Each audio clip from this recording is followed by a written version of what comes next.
और आइए अब बात करेंगे प्रधानमंत्री के विजय अभियान की। देश में 5 राज्यों के विधानसभा चुनाव में प्रधानमंत्री नरेंद्र मोदी अब तक 23 रैलियां कर चुके हैं। महज 3 दिन के भीतर प्रधानमंत्री ने 4 राज्यों में 13 रैलियां की हैं।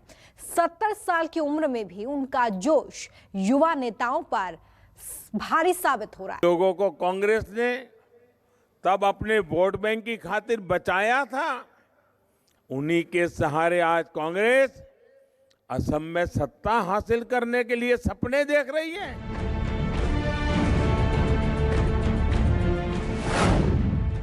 नंदीग्राम के संग्राम पर दीदी को ललकारा। घुसपैठिए तो आपको अपने लगते हैं, लेकिन भारत मां की संतानों को आप टूरिस्ट कहती है। आपकी इन बातों को पूरा देश सुन रहा है। सबका साथ, सबका विकास, सबका विश्वास। The NDA government is working to bring a positive change in the lives of 130 crore Indians.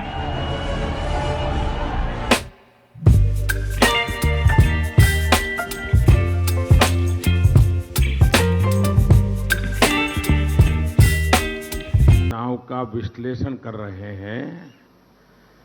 जब तक वो ये दृश्य नहीं देखेंगे, उनको समझ नहीं आएगा हवा कैसे बदल चुकी है। असम से बंगाल, तमिलनाडु से केरल, महज 3 दिन के भीतर पीएम मोदी ने नाप दी 5000 किलोमीटर की जमीन। बीजेपी के विजय अभियान को अंजाम तक पहुंचाने के लिए पीएम मोदी धुआंधार रैलियां कर रही हैं। चुनावी समर में जोश और जज्बे का नया प्रतिमान स्थापित कर रही हैं। धन्यवाद।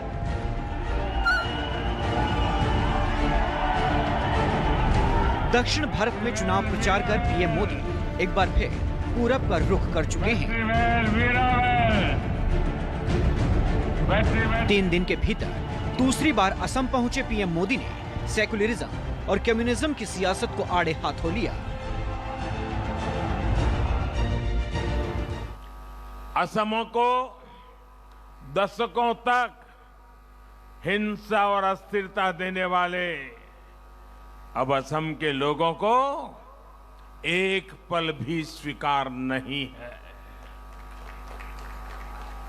ये साफ दिखता है, असम के लोग विकास के साथ हैं, असम के लोग स्थिरता के साथ हैं, असम के लोग शांति, भाईचारा, सद्भाव, एकता के साथ है। पीएम मोदी ने एक बार फिर नंदीग्राम में दीदी की हार की भविष्यवाणी की तो लगे हाथ ये भी कह डाला कि बंगाल की जनता ने दीदी के 10 साल के शासन के अंत की पटकथा लिख दी है। यहाँ के जन ने 2 मई को क्या नतीजे आने वाले हैं, इसकी झलक हम 2 दिन पहले नंदीग्राम में देख चुके हैं। मुझे पक्का पता है, हर चरण के चुनाव के साथ दीदी की ये बौखलाहट बढ़ती जाएगी। मुझ पर गालियों की बौछार भी बढ़ती जाएगी। पश्चिम बंगाल और असम में पहले और दूसरे चरण के चुनाव के लिए भी पीएम मोदी ने धुआंधार रैलियां की थी। 30 मार्च की शाम 5 बजे जब दूसरे चरण के प्रचार की मियाद खत्म हुई, पीएम मोदी अगले दिन यानी 31 मार्च को बांग्लादेश की राजधानी ढाका पहुंच गए। पीएम मोदी ने यहां भी पश्चिम बंगाल में निर्णायक भूमिका निभाने वाले मतुआ समुदाय के लोगों का दिल जीता। अगले दिन यानी 1 अप्रैल को जब असम और पश्चिम बंगाल में दूसरे चरण का मतदान जारी था, पीएम मोदी तीसरे चरण के रण के लिए पसीना बहा रहे थे। भारत माता भारत माता की बहुत बहुत धन्यवाद। पीएम मोदी ने 3 दिन के भीतर 4 राज्यों में 13 रैलियां की। चुनावी यात्रा का आगाज असम से किया। पहले दिन असम के कोकराझार, बंगाल के जयनगर और उलुबेरिया में जनसभा की।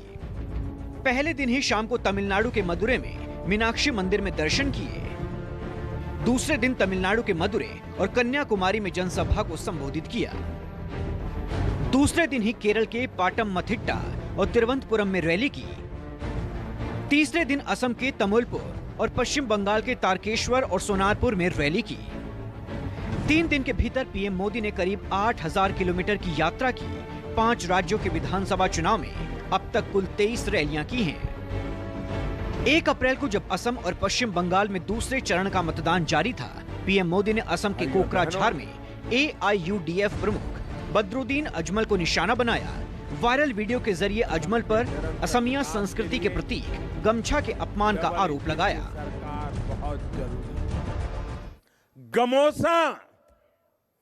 गमोसा का सरेआम अपमान किया गया।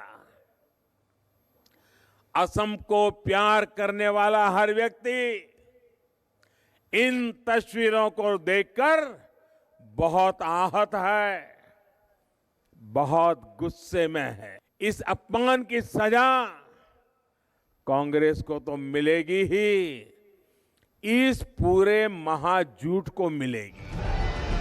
नंदीग्राम में जब ममता बनर्जी अपने सियासी भविष्य को लेकर आशंकित थी, केंद्रीय बलों और चुनाव आयोग पर पक्षपात का इल्जाम लगा रही थी, पीएम दीदी की हार का ऐलान कर रहे थे। ममता बनर्जी के दूसरी सीट से चुनाव लड़ने के कयास लगा रहे थे। एक विशाल लहर नंदीग्राम में जो हुआ वो हम सब ने देखा है। ये दिखाता है दीदी अपनी हार मान चुकी है। ये दिखाता है बंगाल में बीजेपी की सरकार बनने जा रही है। दीदी अभी भी आखिरी तबक्का जो है उसके चुनाव के नामांकन अभी बाकी है होने का आरोप लगाया। UPA government banned Jallikattu. In 2016, the Tamil Nadu Congress manifesto called for a ban on Jallikattu. Congress and DMK should be ashamed of themselves. Our government then cleared an ordinance brought by the AIDMK government in Tamil Nadu which allowed